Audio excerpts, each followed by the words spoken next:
eh, SPT apa aja sih yang sudah tersedia di dalam Cortex ini? Apakah masih ada yang menggunakan sistem di luar Cortex atau semua sudah di Cortex?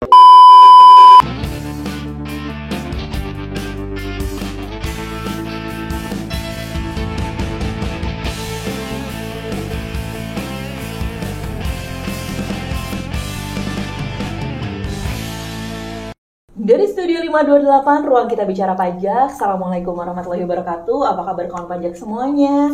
Semoga hari ini semuanya dalam keadaan sehat, bahagia, dan tidak ada hal-hal yang mengganggu suasana hati. Nah, seperti biasa di episode-episode baru Studio 528, kita selalu bahas hal-hal yang menarik terkait perpajakan. Kali ini, seperti janji saya di episode sebelumnya, kita masih akan bahas terkait Cortex. Karena apa? Karena Cortex ini memang lagi in banget. Dan kayaknya kita lagi menghadapi perubahan menuju Cortex. Jadi persiapannya harus banyak nih ya. Nah, untuk kawan pajak yang belum menyimak gitu ya terkait Cortex, bisa melihat episode kita sebelumnya, episode Studio 528 terkait Cortex. Secara singkat sudah kita bahas di situ. Tapi sebagai gambaran nih kawan pajak, Cortex ini apa sih gitu ya? Cortex adalah sebuah sistem administrasi perpajakan yang baru yang nanti akan kita gunakan dalam melaksanakan kewajiban perpajakan. Jadi nanti kawan pajak bisa mengakses melalui website ya Cortex kita. Di situ kawan pajak bisa mendapatkan berbagai layanan, terutama terkait registrasi, pengelolaan SPT, TAMS, Taxpayer Account Management, kemudian pembayaran, dan terakhir juga ada layanan perpajakan. Nah, kali ini seperti biasa saya tidak selalu sendiri. Tidak pernah sendiri malahan ya. Tidak pernah sendiri di Studio 528. Saya sudah menghadirkan narasumber cantik hari ini. Ada Mbak Adinda Novelia Puspita. Beliau adalah penyuluh pajak KPP Pratama Karanganyar juga.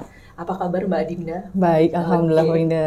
Kalau sebelumnya saya punya Mas Adang di sini. Ya, betul. Sekarang saya punya Mbak Adinda. Nah, kali ini kita akan melengkapi informasi dari Mas Adang kemarin.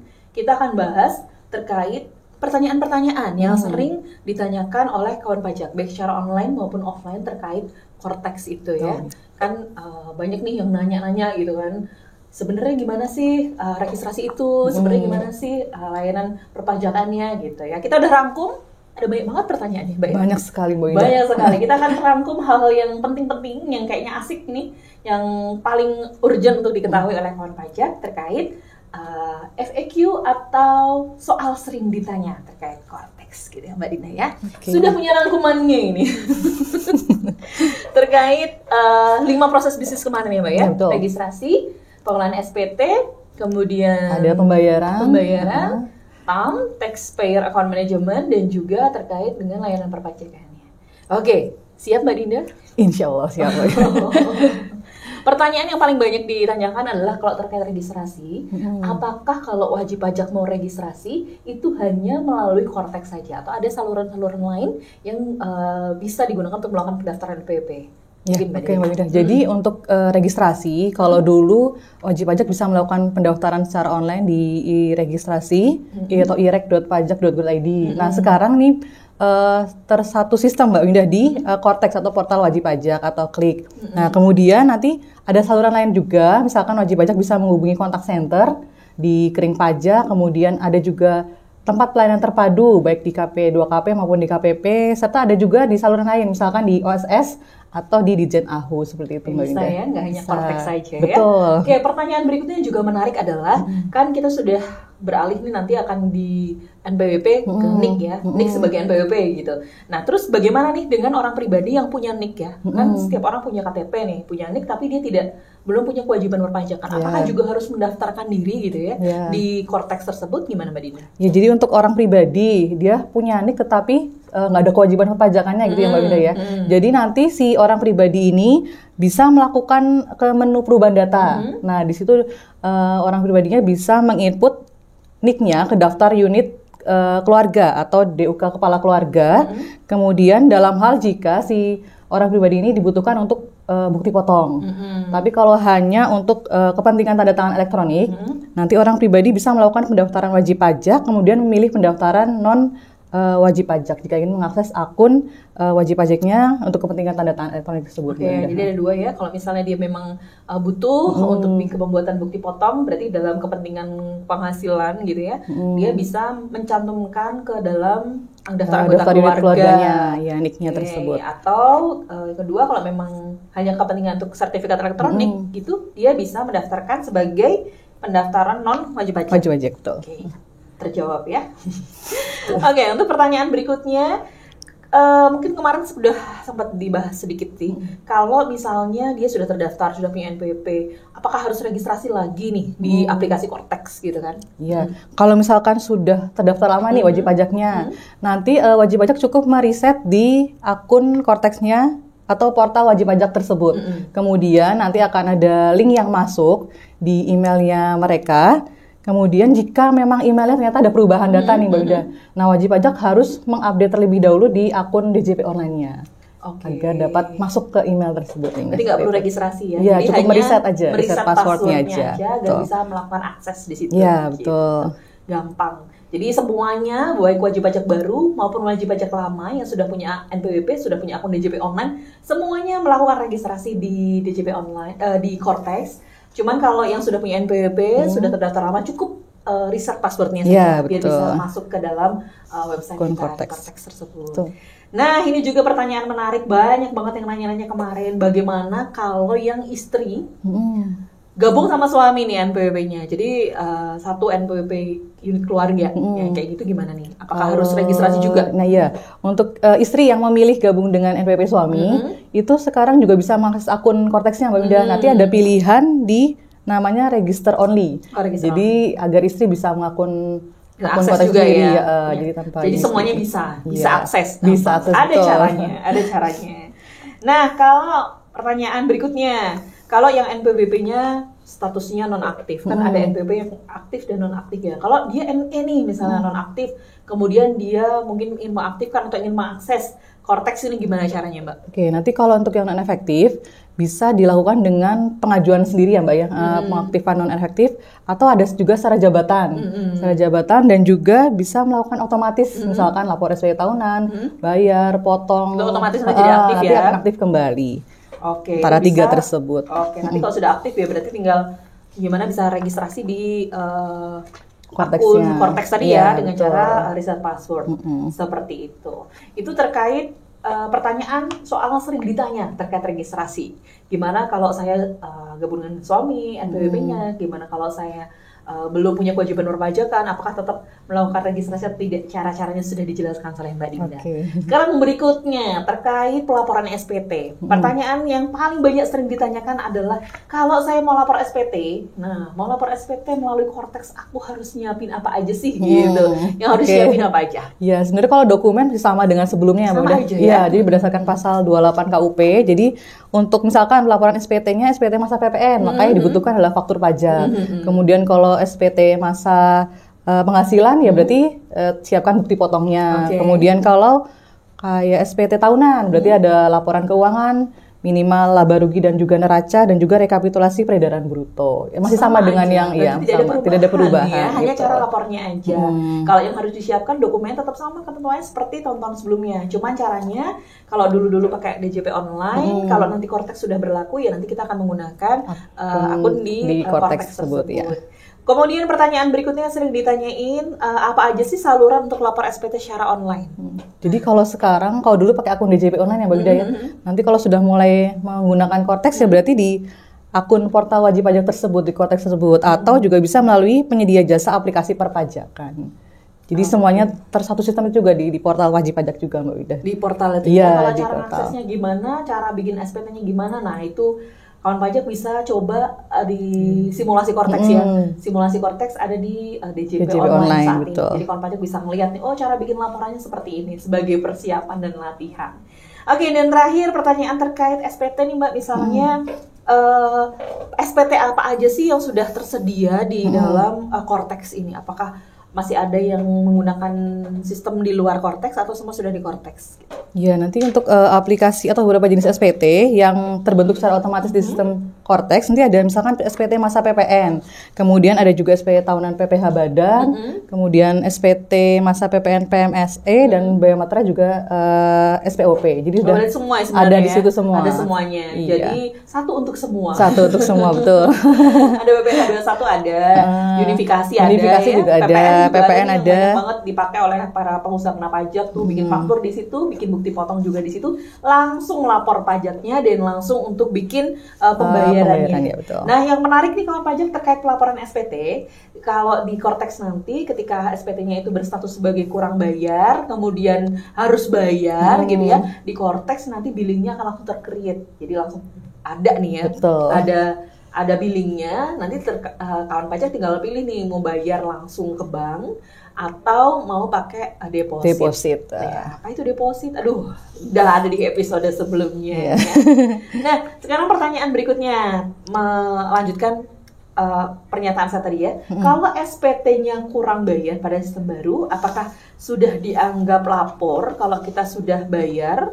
Padahal pada sistem sebelumnya wajib pajak harus menginput nomor bukti pembayaran terlebih dahulu meskipun berstatus kurang bayar. Nah, kalau sekarang gimana gitu? Kalau di Cortex apakah dia harus input NTPN juga habis bayar atau gimana? Ya, jadi kalau yang di Cortex ini kan nanti ketika lapor SPT yang berbeda, maka mereka akan diminta untuk menekan tombol bayar dan lapor. PN submit. Ya, PN submit. Tapi belum sampai terakhir di situ. Jadi mereka harus melakukan pembayaran terlebih dahulu. Nanti akan menerima kode billing ya. Kode billing, dan kode billing ini harus dibayarkan dengan masa berlakunya 7 hari. 7 hari kalau sekarang ya, kalau dulu 30 hari, sekarang 7 hari. Betul, nanti kalau sudah terbayarkan maka akan otomatis laporan tersebut, SPT tersebut akan dilaporkan. Nggak perlu input NTPN? Iya, jadi udah nggak perlu input NTPN kembali. Oke, langsung. Jadi ketika kita kirim bayar, sistem udah langsung tahu ya? Udah langsung tahu. Nih, udah bayar nih, jadi udah langsung dianggap sebagai lapor ya. Betul. Keren banget. Kemudian pertanyaan berikutnya, kalau misalnya status SPT-nya kurang bayar, tapi belum bayar nih. Kalau tadi orangnya baik nih langsung bayar nih, ternyata belum bayar, SPT-nya sudah terkunci atau masih bisa diedit lagi. Misalnya sebelum bayar dia sadar, oh iya kemarin kayaknya ada salah nih, padahal udah tercreate nih billingnya, masih bisa diedit lagi atau tidak? Kalau sudah tercreate billingnya, berarti wajib pajak, misalkan mau diedit ya Mbak Winda ya, itu harus menunggu kode billingnya itu expired dulu. Jadi selama 7 hari itu ditunggu dulu expired, kemudian nanti SPT-nya akan kembali menjadi draft atau konsep. Nah setelah itu akan wajib pajak bisa melakukan pembetulan SPT kembali atau mengedit SPT-nya kembali. Kalau udah tercreate nggak bisa? Iya, harus nunggu dulu. Jadi benar-benar harus fix dulu ya. Betul. Tapi untungnya billing sekarang cuma 7 hari, baru 30 hari. Iya betul. Oke. Bagaimana cara melakukan pembetulan SPT yang sebelumnya dilaporkan melalui aplikasi sebelum adanya Cortex? Jadi kayak sebelum Cortex tahun 2023 nih misalnya masih pakai web e-faktur gitu. Ketika nanti migrasi semuanya ke Cortex, kalau ada kesalahan pembetulannya seperti apa? Ya, jadi misalkan WP mau pembetulan nih, udah sebelum adanya Cortex ini, maka bisa dilakukan di Cortex juga. Jadi nanti database yang sebelum implementasi Cortex ini akan dimasukkan di Cortex itu juga. Otomatis ya. Jadi tetap bisa di pembetulan di situ juga. Oke, syukurlah ya. Soalnya kalau yang kemarin-kemarin kita kalau misalnya pembetulan pakai versi yang mana, kita harus menggunakan yang lama itu. Yang lama dulu, nah, kalau ya. ini semua sudah bisa diadaptasi langsung oleh Cortex. Ya, jadi Betul, memang ya. lebih mudah ternyata ya. Oke, kemudian ke pembayarannya. Jika kode billing pajak sudah dibayar, terus terbit NTPN, kemudian gimana proses input NTPN tersebut agar masuk ke SPT sehingga SPT berubah menjadi dilaporkan? Oh ini sudah ya? Oh, iya. Berarti ketika kita sudah bayar langsung Oke. otomatis. Informasi menarik juga adalah kalau kita bayarnya memilih menggunakan deposit, itu ternyata dianggap sudah dibayarnya, tanggal bayarnya itu sesuai pas tanggal kita masukin deposit. Iya betul. Jadi menghindari sanksi ya Mbak, Menghindari keterlambatan. sanksi, betul. Jadi itu gebrakan juga sih. Jadi kalau kawan pajak takutnya telat bayar gitu kan ada bunganya ya kayak gitu, dengan kita menggunakan deposit, salah satu keuntungannya adalah itu tadi, tanggal bayarnya dianggap adalah tanggal saat kita memasukkan deposit ke dalam Cortex. Oke. Pertanyaan berikutnya yang sering ditanyakan terkait Cortex adalah, sebagai pemotong pajak, apakah ada kewajiban untuk memberikan salinan bukti potong pajak yang telah diterbitkan kepada pihak yang dipotong pajaknya? Jadi kan kalau selama ini kita motong pajak, kita harus bikin bukti potong, betul ya? Betul. Terus apakah kita punya kewajiban untuk menyerahkan bukti potong itu kepada orang yang sudah kita potong pajaknya? Jawabannya adalah Jadi kalau di Kortex sekarang ini Mbak Winda, jadi wajib pajak yang dipotong itu sekarang sudah bisa melihat sendiri di Bisa, ya? di menu My Dokumen. Jadi udah bisa melihat sendiri bukti potong apa saja yang dimiliki oleh wajib pajak tersebut. Jadi sebenarnya udah nggak perlu lagi nggak apa-apa ya Mbak Winda, karena udah bisa lihat sendiri di akunnya mereka. Jadi itu menarik juga ya buat saya, misalnya saya dipotong pajak oleh pihak lain, saya bisa cek sendiri di apa namanya sistem My Dokumen saya ya. ya. Gak usah minta ke Pemotong misalnya bukti potongan kemarin mana gitu, ternyata dari sistem sudah bisa kelihatan. Iya, ini juga keren, sangat membantu kalau di laporan SPT tahunan nanti ya, di jadi SPT tinggal lihat orang pribadi, bukti potongnya mereka. kita bisa cek lagi, cek sendiri di bukti potong apa saja sih yang kita punya gitu untuk SPT tahunannya. Oke, pertanyaan berikutnya adalah apakah bukti potong pajak elektronik e-Bupot yang sudah dibuat sebelumnya bisa dihapus dari sistem? Oh, ini kayaknya banyak wajib pajak yang takut nih kalau misalnya salah terus gimana gitu ya. Itu bisa nggak Mbak dihapus dari sistem nih? Kalau e-Bupotnya SPT tahunan masih bentuknya draft itu masih bisa Mbak Winda. Oh bisa. Tapi kalau sudah dilaporkan ya berarti sama, tetap harus pembetulan dulu SPT tahunannya. Oke, prosedurnya tetap nggak semudah itu ya. Maksudnya kalau dia sudah masuk ke dalam SPT, sudah diterbitkan, maka hubungannya antara pemotong dan pihak yang dipotong gitu ya Mbak ya. Betul. Oke. Paham. Itu tadi SPT unifikasi dan SPT tahunan ya. Sekarang ke SPT masa PPN. Kalau SPT masa PPN statusnya kurang bayar, yang sudah dibuat kode billingnya masih bisa diedit atau tidak? Pertanyaannya masih ini sama ya tadi ya. Ini PPN nih. Kalau PPN gimana Mbak? PPN hampir sama dengan yang tadi Mbak Winda, SPT yang lainnya juga. Jadi selama misalkan udah sampai create ID billing, sudah ada itu juga tetap harus menunggu 7 hari 24 jam. Nanti biar expired dulu. Kalau setelah expired baru bisa diedit kembali, karena kan sudah bentuk draft lagi ini SPT masanya. Karena pajak billing di Kortex itu nempel dengan SPT-nya. Jadi hanya bisa di-create melalui SPT gitu. Jadi kalau sudah terlanjur terbit billingnya, maka harus dibayar dulu. Oke. Masa berlaku ID billing berapa lama? Jadi dijawab ya. 7 hari. Betul. Ya. Kode billing yang tidak akan muncul di mana kode billing aktif. Kalau udah lewat dari itu udah nggak muncul lagi. Betul. Ya? Nanti bisa bikin lagi. Oke, tadi sudah dibahas nih Mbak Dinda soal deposit gitu ya. Mungkin bisa dijelasin lagi nih, sistem deposit itu sebenarnya apa gitu? Ya, apakah deposit tuh? Deposit tuh kayak ini ya Mbak, kayak ShopeePay mungkin ya, kayak ShopeePay. Kalau sekarang kayak GoPay, jadi kita bisa memberikan saldo dulu deposit tersebut untuk melakukan pembayaran pajak. Jadi untuk sistem deposit ini bekerjanya dilakukan melalui mekanisme pemindahan secara otomatis dari sistem. Kemudian wajib pajak ini dapat menggunakan akun deposit pajak untuk melunasi kewajiban pajaknya apapun, baik pelunasan dari SPT, kemudian pembayaran hutang pajak, dan juga pelunasan kewajiban yang tidak terkait antara SPT dan juga tagihan. Kemudian deposit pajak juga ini digunakan untuk memfasilitasi penyampaian SPT kertas yang dilakukan dengan pemindahbukuan jabatan oleh petugas PPDP saat perekaman SPT kertas. Nah kemudian, itu yang tadi Mbak Winda bilang. Jadi pelunasan deposit ini ketika untuk membayar pajak adalah dilihat saat pembayarannya. Isi depositnya. Keren banget loh ini. Jadi untuk menghindari tadi yang Mbak sanksinya biar nggak terlambat. Jadi depositnya kayak uang elektronik. Jadi kalau pajak bisa masukin uang ke Kortex. ke deposit.